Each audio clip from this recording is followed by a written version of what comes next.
হাজো থানাৰ পৰা আৰক্ষীৰ চকুত ধুলি দি কেনেকৈ কোনফালেদি পলাই গ'ল তলকিবই নোৱাৰিলে আৰক্ষীয়ে। দুদিন পূৰ্বে আৰক্ষীয়ে চোৰটোক কৰায়ত্ব কৰিছিল আৰু 3 দিনৰ আৰক্ষীৰ জিম্মাত ৰখা হৈছিল।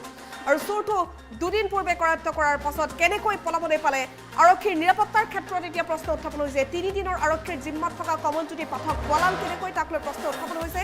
স্মাৰ্ট পুলিচ আচলতে কিমান স্মাৰ্ট হৈছে অসমত এজন চোৰক থানাত ভালদৰে ৰাখিব নোৱাৰিলে। শেহতীয়াকৈ হাজোত সংঘটিত হোৱা কেইবাটাও চুৰিকাণ্ডৰ মাষ্টাৰ মাইণ্ড চিকু পলাই গৈছে আৰক্ষী চকীৰ পৰা আৰু এই কাণ্ডই অঞ্চলবাসীৰ মাজত এতিয়া প্ৰতিক্ৰিয়াৰ সৃষ্টি কৰিছে। চিকুৰ পলায়নত শংকিত হৈ পৰিছে পুনৰবাৰ হাজোবাসী, যিহেতু হাজোত বহুতো চুৰিকাণ্ড সংঘটিত কৰিছিল, বহু চুৰি ডকাইতি কাণ্ডৰ মাষ্টাৰ মাইণ্ড আছিল চিকু আৰু চিকুৰ পলায়নৰ পাছতে পুনৰবাৰ নিদ্ৰাহৰণ হ'ব অঞ্চলবাসীৰ।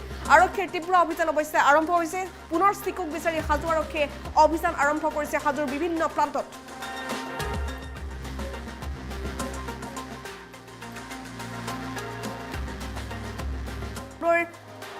দলৈ তোলাৰ পৰা হাজো আৰক্ষীয়ে চোৰটোক কৰায়ত্ব কৰিছে বুলি আমি শেহতীয়া আপডেট লাভ কৰিছোঁ। এয়া শেহতীয়া দৃশ্য। চোৰটো আৰক্ষী চকীৰ পৰা পলায়ন কৰিছিল, কিন্তু আৰক্ষীয়ে বিচাৰ খোচাৰ কৰি চোৰটোক লৈ আহিছে।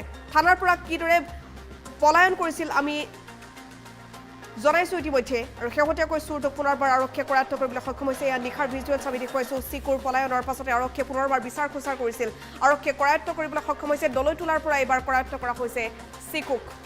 দুধৰ্ষ আছামী চিকু বিভিন্ন চুৰিকাণ্ডৰ সৈতে জড়িত আছিল, মাষ্টাৰ মাইণ্ড আছিল বহু চুৰি আৰু ডকাইতি কাণ্ডৰ। হাজোবাসীৰ মূৰৰ কামোৰণি আছিল এই চিকু। দুদিন পূৰ্বে আৰক্ষীয়ে কৰায়ত্ব কৰি থানাত ৰাখিছিল। 3 দিনৰ আৰক্ষীৰ জিম্মাত থকা চিকুৱে পলায়ন কৰিছিল, খিৰিকীয়েদি পলায়ন কৰিছিল বুলি জানিব পৰা গৈছে। বাথৰুমৰ খিৰিকীয়েদি পলায়ন কৰা চিকুক বিচাৰি আৰক্ষীয়ে পুনৰ অভিযান চলাইছিল। হাজোৰ দলৈ তোলা অঞ্চলৰ পৰা আৰক্ষীয়ে পুনৰবাৰ কৰায়ত্ব কৰিবলৈ সক্ষম হৈছে চিকুক।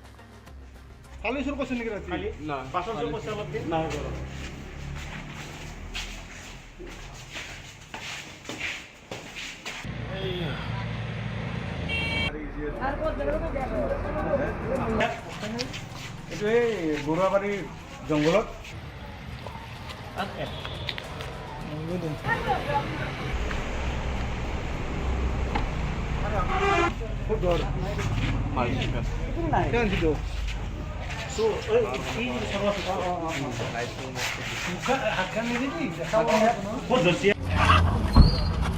ক'ত ধৰিছে বাইক পৰিব।